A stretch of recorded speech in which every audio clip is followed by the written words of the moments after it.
Ada satu istilah baru yang unik, YOLD atau YOLD, kependekan dari Young Old. Ini sebutan bagi mereka yang berusia antara 60 tahun hingga 75 tahun yang masih memiliki karakteristik anak muda. Mereka adalah angkatan dari periode baby booms setelah Perang Dunia Kedua, yaitu antara tahun 40 yang lahir antara tahun 46 sampai tahun 65, yang diperkirakan sudah banyak yang menjalani masa pensiun sekarang ini.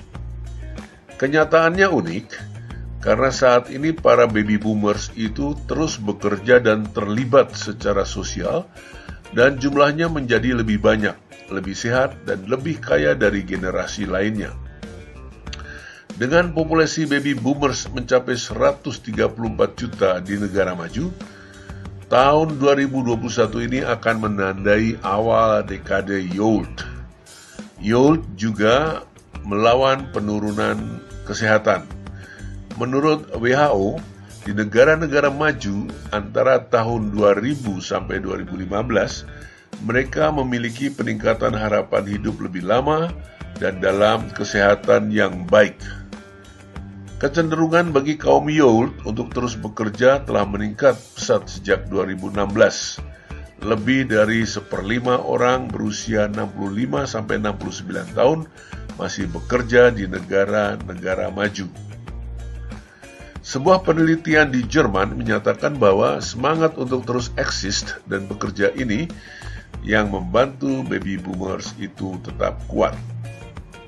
Studi ini menunjukkan bahwa orang yang tetap bekerja setelah usia pensiun berhasil memperlambat penurunan potensi intelektual dan kognitifnya yang biasanya terjadi pada orang tua.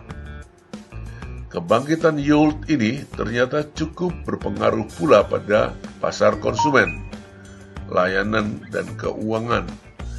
Misalnya mereka mengubah sektor pendidikan. Pada saat ini, Harvard memiliki lebih banyak siswa di divisi untuk pendidikan berkelanjutan daripada di universitas itu sendiri. Divisi ini difokuskan pada siswa dewasa dan pensiunan yang ingin melanjutkan pendidikan mereka di tahap selanjutnya dari kehidupan mereka. YOLD juga mengubah norma sosial yang sudah ada sebelumnya. Sementara banyak bos dan departemen SDM berpikir produktivitas menurun seiring bertambahnya usia, sebuah studi di pabrik pembuatan truk dan perusahaan asuransi di Jerman menunjukkan bahwa pekerja yang lebih tua memiliki produktivitas lebih tinggi di atas rata-rata, lapor The Economist. Sementara itu, masyarakat juga akan lebih baik dengan YOLD yang tidak pensiun, karena pengeluaran publik untuk kesehatan dan pensiun akan lebih rendah dari perkiraan, karena orang yang terus bekerja membutuhkan perawatan medis yang relatif lebih sedikit. YOLD tetap aktif, juga berkontribusi terhadap ekonomi global secara keseluruhan.